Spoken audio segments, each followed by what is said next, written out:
Good afternoon students. இப்போ நம்ம மலரோட பாகங்கள் பற்றி பார்க்க போகிறோம். சரியா? செம்பருத்தி ஒரு பால் மலரா இரு பால் மலரா? மலரின் வண்ணமயமான பகுதி எது? மலரோட இதழ்கள் அல்லிவட்டம். மொட்டாக இருக்கும்போது மலரை பாதுகாத்த பகுதி எது? மலரின் அடிப்பாகத்தில் காணப்படும். மலரின் ஆண் இனப்பெருக்க பகுதி எது?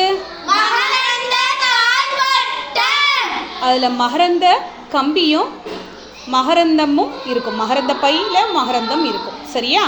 அடுத்து மலரின் பெண் இனப்பெருக்க பகுதி எது? சூலக வட்டத்தில் எத்தனை பாகங்கள் உள்ளன? அது என்னென்ன?